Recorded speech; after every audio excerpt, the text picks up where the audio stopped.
Մտածողությունը իհարկե հոգեբանության մենաշնորհը չէ, որպես ուսումնասիրության առարկա, դեռևս անտիկ փիլիսոփայությունից դա հիմնահարցերից մեկն է եւ առաջին ձևակերպումները այնտեղ են եղել, թե ինչ է մտածողությունը որպես հասկացությունների ըմբռնում, մտածողությունը որպես դատելու, հասկացություններ կազմելու, գաղափարներ կազմելու գործընթաց եւ այսպես շարունակ։ Հոգեբանության մեջ, եթե ընդհանուր էլի սկսենք խոսել, մտածողությունը արտացոլման միջնորդավորված եւ ընդհանրացված տեսակ է։ Երբ ասում ենք միջնորդավորված եւ ընդհանրացված, նկատի ունենք, որ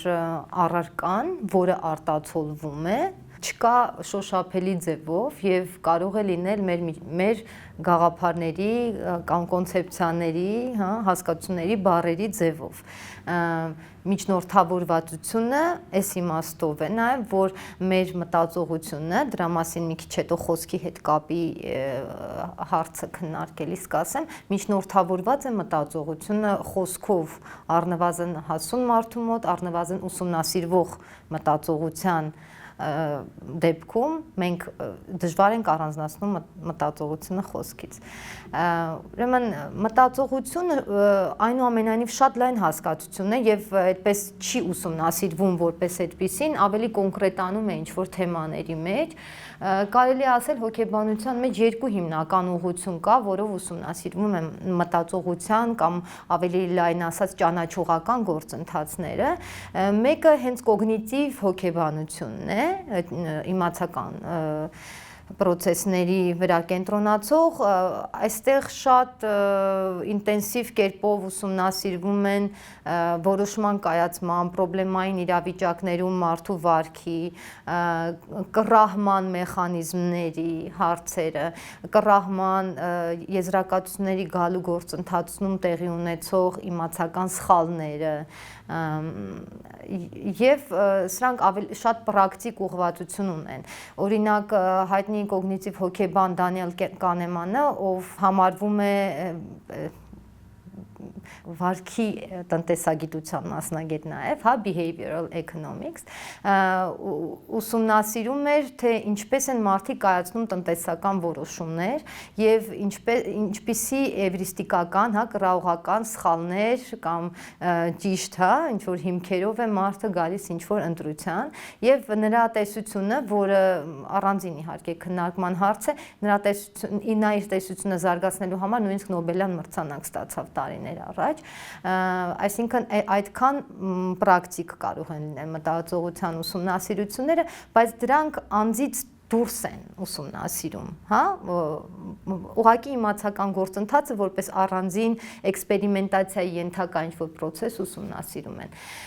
Մյուս ուղղությունն էլ, որ էլի շատ տեստային է, շատ քանակական հետազոտությունների վրա հիմնված, ուսումնասիրում է արդեն այդ մտածողության հնարավորությունը տվող ընդունակությունը, մասնավորապես ինտելեկտը, այսինքն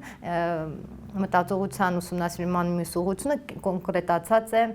ինտելեկտի ուսումնասիրությունների ձևով։ Ընդհանրապես ինչ ասել է ինտելեկտ, էլի շատ կախված է հետազոտության մեթոդաբանությունից, տեսությունից, ինտելեկտի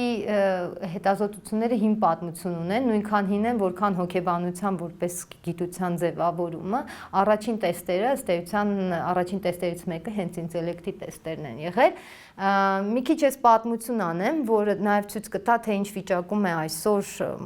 ինտելեկտի հետազոտությունը։ Նախ ի սկզբանե ինտելեկտի հետազոտությունները շատ քաղաքականացված են եղել եւ մինչ օրս էլ մնում են քաղաքականացված,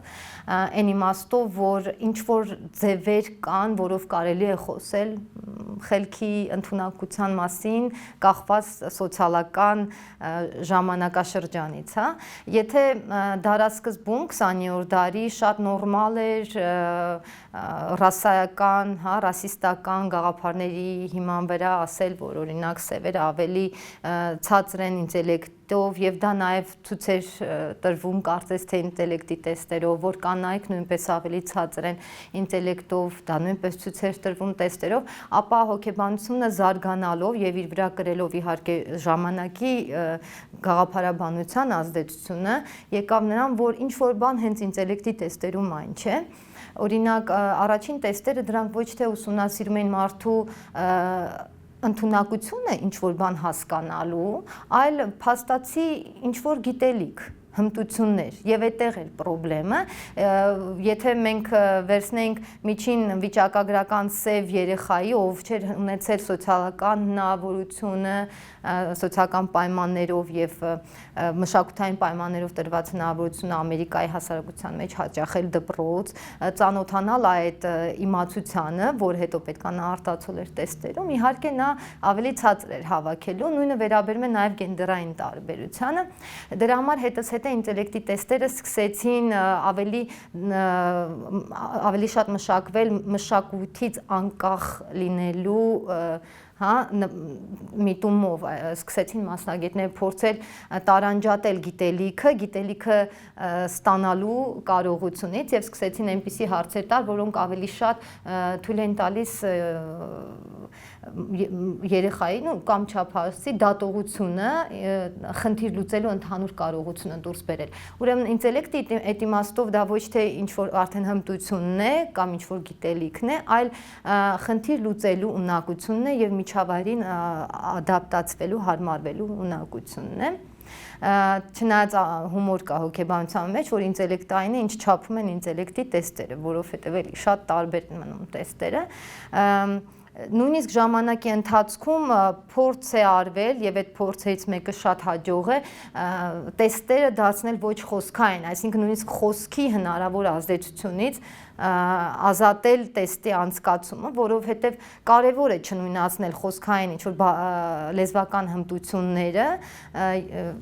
չնույնացնել դա մտածողական ընդհանուր կարողության հետ։ Այդպիսի տեստերից մեկը Ռավենի պրոգրեսիվ կաղապարների տեստն է, որտեղ մարդը ոչ թե պետք է ինչ-որ բան կարդա եւ դատի, այլ պետք է ուղղակի համապատասխանության, անհամապատասխանության սկզբունքով լրացնի ինչ-որ ֆորմաներ, պատկերներ, ընտրի ավելորդը կամ ընտրի համապատասխան ու այդպես շարունակ, սա մշակութապես եւ լեզվականորեն անկախ տեստի օրինակ է։ Իհարկե ինտելեկտի տեստերը ավելի բազմազան են եւ դրանք արտացոլում են մտածողության տարբեր տեսակների դասակարգումները։ Օրինակ կան տեստեր, որոնք չափում են այսպես կոչված ընդհանուր ինտելեկտը եւ սպეციფიկ ինտելեկտի տեսակներ եւ այդ ավանդույթը սկսվեց Սպիրմենից, ով ասաց, որ կա այսպես կոչված G ինտելեկտ, general, ընդհանուր ինտելեկտ, որը հնարավորություն է տալիս լայն սպեկտրի առաջադրանքներ լավ կատարել եւ կան սպეციფიկ յուրահատուկ ինչ որ ոլորտային խելքեր, որոնք թույլ են տալիս հենց այդ տիպի առաջադրանք լավ կատարել, օրինակ այդ սպეციფიկ ինտելեկտի տեսակներ են վերբալ, խոսքային ինտելեկտը, թվերի հետ աշխատելու ինտելեկտը, պատկերավոր եւ այդպես շարունակ, եւ մարդկանց տարբերությունները, անհատական տարբերությունները կարող են դրսևորվել ոչ այդքան G ինտելեկտի մակարդակի, որքան այդ սպეციფიկ ինտելեկտի տեսակների մեջ։ Այսինքն հոգեբանությունը իր պատմության ընթացքում նաև շատ ընդհանուր, այսպես կոպիտ բաժանումից խելացի եւ ոչ խելացի գնաց դեպի տիպերի, տեսակների, նախընտրությունների, մասին, քննարկում։ Օգտակար դասակարգումներից մեկը էլի այդ այսպես կոչված կոնվերգենտ եւ դիվերգենտ մտածողության տեսակների առանձնացումն է, կոնվերգենտ մտածողությունը, կոնվերգենցիա համամիտում բառից նշանակում է մտածողություն, որը ուղղված է արդեն գոյություն ունեցող սխեմաներով, բանաձևերով հերթական խնդիրը լուծելուն, եւ դիվերգենտ մտածողություն տարամիտվող մտածողություն, որը միտված է տվյալ խնդրին տալ հնարավորինս տարբեր ու տարբերվող լուծման ձևեր։ Դիվերգենտ մտածողությունը նաեւ շատ փոխկապված է կրեատիվության հասկացության հետ, որը էլի ինչ որ փուլից սկսած տարանջատվեց ինտելեկտի հետազոտություններից, այսինքն ինչ որ մասնագետներ եկան նրան, որ մի բանա ինտելեկտը, բայց դա մեր մտավոր ոլորտը չի սահմանափակում, կա նաև կրեատիվություն, այսինքն ստեղծագործական մտածողություն, որը դուրս է գալիս մի քիչ տրամաբանական սխեմաներից, բայց էլի թույլ է տալիս ինչ-որ բան ստեղծել, հա։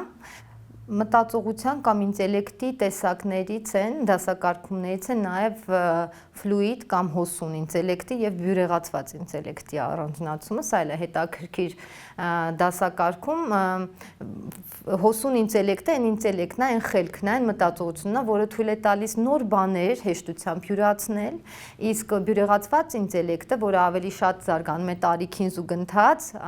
եւ ինչ որ տարիքից հետո դառնում է մտածողության գերիշխման ձևը, թույլ է տալիս արդեն գոյություն ունեցող հմտությունների հիման վրա կառուցել ինչ-որ գիտելիք, հա, ինչ-որ բան հասկանալ, բայց դա մի տեսակ հակադարձ համեմատական է արդեն հոսուն մտածողության հետ, դրա համար մեծերը տարիքի հետ արդեն սկսում են դժվարանալ նոր բաներ ըմբռնելու կամ նոր գաղափարներ ընդունելու հենց հոգեբանական իմաստով, հա, հարցում, չնայած պետք է էլի ասենք, որ դա շատ անհատական է, ճիշտ ինչպես տարիքը զուտ անձնագրային չէ եւ տարիքը նույնպես հոգեբանական է նաև հոգեբանի համար։ Ուրեմն ինտելեկտի հետազոտությունները այն կարգի են տարբերակվել, որ այսօր շատ լեգիտիմ եւ իր տեղ զբաղեցրած հասկացություն է էմոցիոնալ կամ հուզական ինտելեկտ հասկացությունը, այսինքն ինչ որ պահից սկսած հոգեբանները հասկացան, որ ինտելեկտ, այսինքն ունենալ ինտելեկտ, լինել խելացի չի նշանակում միայն վերացական կամ խոսքային ինչ որ առաջադրանքներ լուծել արհեստական էքսպերիմենտալ իրավիճակներում։ Դա նշանակում է նաև լավ հասկանալ նու եթե քանակական լեզվով խոսեմ, ավելի լավ քան կողքինը, հասկանալ դիմացինին, հասկանալ նրա նպատակները, հասկանալ նրա հույզերը, հասկանալ թե ինքը ինչ նկատի ուներ, երբ դա ասում էր, հա, այսինքն սոցիալական ինտելեկտը սոցիալական ճանաչման բարձր ընդունակությունն է, իսկ սոցիալական ճանաչումը ենթադրում է դիմացինի ինչպես հույզերի, այնպես է նպատակների, թաքուն եւ ակնհայտ, այնպես է նրա հոգեվիճակի ըմբռնում ու եթե մենք մի քիչ արդեն սկսենք քննարկել տարբերությունները սեռային, պետք է ասենք, որ կանայք էմոցիոնալ ինտելեկտի, սոցիալական ինտելեկտի ցուցանիշներով միշտ ավելի բարձր են հավաքում եւ դա միջմշակութային տվյալ է, նույնիսկ ընդհանուր ինտելեկտի առումով մինչ օրս էական տարբերություններ չեն գրանցվում, չնայած ստերեոտիպերը շարունակում են խիստ ազդել, իսկ օրինակ սպეციფიկ ինտելեկտներից տարածական առաջադրանքները այնուամենայնիվ տղաները շարունակում են ավելի լավ կատարել, նույնիսկ այլ հավասար պայմաններում, այսինքն երբ կրթական, սոցիալական ստատուսները էքսպերիմենտալ իրավիճակում վերահսկված են, այսինքն նույնն են։ Ինտելեկտի առհասարակ մտածողական ընդունակությունների լավ հասկացման համար նաև իհարկե գենետիկ հետազոտություններն են կարևոր, օրինակ ի տարբերություն շատ այլ հատկանիշների ինտելեկտը բարձր ժառանգման տոկոս ունի, բարձր ժառանգման գործակից ունի եւ դա հաստատված է երկվորյակների հետազոտությունների վրա, այսինքն եւ այն երկվորյակները, ովքեր համատեղ են մեծացել եւ այն երկվորյակները, որոնք առանձնացվել են, նրանց մոտ ինտելեկտի ցուցանիշները մնում են նույնը, այսինքն սա քիչ է ազդվում է իհարկե, բայց քիչ է ազդվում միջավայրի գործոնից, քան օրինակ էքստրավերսիա, ինտրավերսիա, այսինքն խառնվածքի հատկանիշները, դրանք նույնպես ժառանգման ավելի բարձր տոկոս ունեն, օրինակ ավելի բարձր, քան բնավորության գիծ, ինչպիսին է, ասենք նպատակարարությունը, հա, կամ չգիտեմ, մաքրասիրությունը, ինչքան մենք գնում ենք դեպի անձնային հատկանիշ, այնքան ժառանգման տոկոսը գործակից թուլանում է, բայց ամենաբարձր տոկոսը այդ բանի վրա, աստիճանակարգի վրա հենց ընդունակություններն են։ Դրանից հետո արդեն գալիս է խառնվածքը, ինչքան այսինքն ֆիզիոլոգիական եւ ուղեղային հիմքը ուժեղ է, այնքան ժառանգման աստիճանը բարձր է։ Սա իհարկե չի նշանակում այն, ինչ շատ ասվում է առօրյա դատողություններում եւ շատ վտանգավոր դատողություններում, երբ մարդիկ ուղղակի գիտելիք չունենալով ամեն ինչ վերագրում են գեներին, հա, երբ իրենք չեն էլ նկատում ինչպես են իրենց վերաբերմունքով ձևավորում երեխայի մոտ ինտելեկտի, ասենք, չձևավորումը կամ այս կամ այն ընդունակության ճնշումը, որովհետեւ իրականում չի ժառանգվում ինչ որ կոնկրետ բան, ժառանգվում է ինչ-որ ինտերվալ, որը չզարգացնելը արդեն շատ սոցիալականն է, շատ սոցիալական պատճառներով է։ Քաղաքականացվածության մասին է ասում, մոտ մի 10 տարի առաջ Հարվարդի համալսարանի նախագահը ինչ-որ հերթական ժողովի, չգիտեմ, ելույթում իր մի խոսքով ակնարկեց, որ հնարավոր է սեռային տարբերություններ կան ինտելեկտի հարցում, նա չպնդեց, որ կան, ուղղակի ինչ-որ խոսքի ամփոփման մեջ ասեց, որ նրանք էսպես են, նրանք այնպես են, բայց հնարավոր է, որ այնուամենայնիվ ինչ-որ տարբերություններ կան, եւ կարծեմ գենային բաների մասին ասած, մի խոսքով դա նրան չներվեց։ Հետաքրքիր է, որ Հարվարդի համալսարանի ինչ-որ պրոֆեսորան շատ մարդիկ անվստահության քվե հայտնեցին նրան եւ նա դուրս եկավ իր պաշտոնից։ Սա ցույց է տալիս, թե ինչքան կարևոր է ժամանակակից սոցիալական գիտության մեջ կոռեկտ լինել, երբ դու խոսում ես ժառանգումից, երբ խոսում ես գենդերային տարբերությունների դատապարտված կամ չգիտեմ կայուն լինելուց եւ դու չես շեշտադրում սոցիալական գործոնը եւ իհարկե այս տեսակետը տարբեր աստիճանի է յուրացված տարբեր գիտական շրջանակներում, մինչ օրս էլ չնայած սոցիալական գործոնի ազդեցությունը ավելի գերակշռում է, հոգեբանության մեջ ավելի շատ է նշվում, մինչ օրս է շարունակում են արվել ժառանգականությունը պարզող հետազոտություններ, այդ երկվորյակային մեթոդով եւ այլն, եւ նաեւ գլխուղեղի հետազոտություններ, եւ դրանք ոչ այնքան հանում են տարբերությունների հարցը, կամ ոչ այդքան պնդում են, որ մենք էականորեն տարբեր ենք, որքան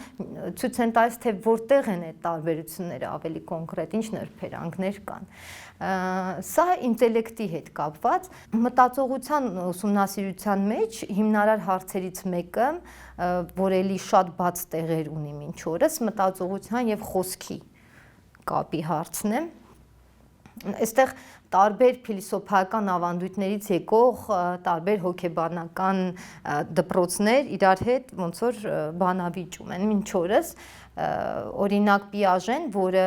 կոգնիտիվ, իմացական զարգացման տեսության հեղինակն է, գտնում էր, որ մինչև ինչ-որ տարիք երեխայի մտածողության զարգացումը բավականին անկախ է խոսքի զարգացումից։ Եվ օրինակ նա ասում էր կան առաջադրանքներ, որոնք դու չես կարող երեխային սովորեցնել, ավելի լավ անել խոսքի միջոցով։ Օրինակ դասակարգելը, օրինակ տրամաբանորեն հաջորդաբար շարելը, ինչ որ առարկաներ, երեխան խոսքով ավելի լավ չի հասկանա։ Դրանք օպերացիաների, գործողությունների հարց են եւ օպերացիաների, գործողությունների հենց նաեւ ֆիզիկական իմաստով, մոտոր ակտիվության զարգացմանը զուգընթաց են զարգանում եւ այսինքն պետք է դա ցույց տալ, պետք է դա անել, որ դա օրինակ ինտելեկտի զարգացումը երեխայի կոգնիտիվ զարգացման առաջին փուլերին է հատկապես վերաբերում եւ հետո նոր խոսքը դրվում է այդ մտածողության վրա։ Սրան ի հակակշիռ Վիգոտսկին, որը կրում էր արդեն մարքսիստական գաղափարաբանությունը եւ զարգացրել էր հոգեբանության մեր սոցիալ-մշակութային մոտեցումը, գտնում էր, որ ի սկզբանե կյանքի հենց սկզբից երեխայի մոտ խոսքն ու մտածողությունը փոխկապակցված են ու անբաժանելի են ըստ էության, եւ դա այն պատճառով, որ երեխայի ընդհանրապես մարդու հոգեկանը միջնորդավորված բնույթ ունի եւ այն միջնորդավորված է նշանով։ Այդ նշանը հետս հետը հենց խոսքն է դառնում։ Այսինքն եթե երեխան սկզբում ինչ որ բան անելու համար օգտագործում է ինչ որ գործիք, գործիքի հասկացությունն էլ է շատ կարևոր Վիգոտսկու համար, հետս հետը այդ գործիքը ներքնայնացվում է, դառնում է ինչ որ ներքին պատկեր, դառնում է նշան։ Իսկ այդ նշանը հենց բառերն են։ Եվ Վիգոտսկու համար երեխայի մտածողությունը զարգանում է մեծահասակների հետ շփման, խոսքային շփման իրավիճակում հենց դրա մեջ, ոչ թե ինչ որ պահի է երեխայի մոտ մտածողությանը միանում խոսքը։ Իհարկե սա կարևոր բանավեճ է, օրինակ ժամանակակից կոգնիտիվ հոգեբանության հիմքերը դնող Ջերոմ Բրուները, որը մի շատ հետաքրքիր գիրք ունի, այնտեղ ինքը խոսում այն մասին, թե ոնց կոգնիտիվ հոգեբանությունը սկսեց շատ ճիշտ նպատակից, ուզեցավ ավելի լավ հասկանալ մարդուն, հետո հանկարծ ճանապարհից շեղվեց ու ինքը հենց իր մասին է պատմում, որտեղ ինքն է հենց այդ հիմնադրողներից մեկը, սկսեց ուսումնասիրել մարդու միտքը կոմպյուտերի հետ համանմանության մեջ տեսնող ինչ-որ ուղղությամբ սկսեց զարգանալ, սկսեցին ուսումնասիրել առանձին տրամաբանական գործընթացներ, սկսեցին մարդու մտածելը նմանացնել թվայնացման ինչ-որ գործընթացի եւ այդտեղ էր որ կորավ ամենակարևորը իմաստների ուսումնասիրում, այսինքն Ջերոմ Բրուները, ով մտածողության ուսումնասիրության հայրերից է, հենց ինքը ասում է, որ այդ տեխնիկականացված մոտեցումը մտածողության ուսումնասիրությանը բավարար չէ եւ ինքը նույնպես հղում է անում Վիգոտսկուն եւ ասում է, որ իսկապես մտածողությունը եւ խոսքը այնքան փոխկապված են իրար հետ հենց իմաստների շնորհիվ, որ անտեղի է արդեն դրանց ուսումնասիրությունը որպես առանձին ինչ-որ գործընթաց, հա, մտածողական օպերացիաների եւ նա կոչ էր անում նորից վերադառնալ իմաստների ուսումնասիրությանը, որովհետեւ մենք չենք ուզում ուղղակի ուսումնասիրել մտածողություն եւ այն թե ինչպես է մարդը առաջադրանքը կատարում։ Մենք ուզում ենք հասկանալ մարդուն, ով այդ առաջադրանքը կատարում է։ Եվ իհարկե մենք չենք կարող ուղղակի մտածողական օպերացիաները առանձնացնել խոսքից, որովհետեւ հենց խոսքն է, որի միջոցով ժամանակակից մարդը ինչ-որ բան իմաստավորում է։ Իհարկե մի բան էլ կարելի է ասել, որ մենք մտածողություն ու խոսքը փոխկապված պետք է տեսնենք, բայց արդյոք դրանք նույնացնելը օգտակար է գիտականորեն, դա արդեն կարելի է կասկածի դնել։ Շատ հաճախ մարդիկ ինչ-որ բաներ են ասում, բայց շատ հեշտ կարելի է պնդել, որ նրանք չեն մտածում դա ասելուց, այսինքն նույնիսկ գիտակից հասուն մարդու խոսքը կարող է լիովին տարանջատված լինել մտածողությունից։ Նա ուղղակի ինչ-որ խոսքային կաղապար է վերարտադրում, ինչ-որ բան է կրկնում, որը լավ է ասել, օրինակ ելնելով սոցիալական միջավայրում այդ բանը ասելու ցանկալիությունից։ Բայց արդյոք դրա հետևում կա մտածողական գործընթաց բառի բուն իսկական իմաստով, դա իհարկե կասկածելի է։ Եվ նույնն էլ հակառակը, չնայած որ միտքն ու խոսքը դժվար է տարանջատել կոնկրետ էմպիրիկ իրավիճակում, այնուամենայնիվ հայտնի գիտնականների կենսագրությունից էլ երևի գիտենք, որ շատերը հետ գնալով իրենց գյուտերին եւ դրանց մասին վերհիշելով ասում էին, որ գյուտը իրենց եկել է ոչ խոսքային ձևով, այսինքն ինչ որ ոչ խոսքային պատկերային փայլատակման ձևով։ Եվ այս ամենը եւի լավ է ամփոփում ժամանակակից փիլիսոփաներից մեկի ձևակերպումը, որ իհարկե երևի թե հնարավոր է մտածել առանց խոսքի, բայց հնարավոր չէ մտածել ու հասկանալ, որ դա ես եմ մտածում, այսինքն խոսքը առնվազն ապահովում է այդ մտածողության հեղինակի զգացողությունը եւ այդ իսկ բանի դրա իսկ շնորհիվ մտածողությունը բարձրացնում է մի մակարդակ ավելի բարձր, այսինքն ուղղակի ոչ թե միտք ենք ունենում, այլ հասկանում ենք, որ դա հենց մենք մտածեցինք եւ այսինքն մենք տիրապետում ենք այդ մտքին կարճ ասած։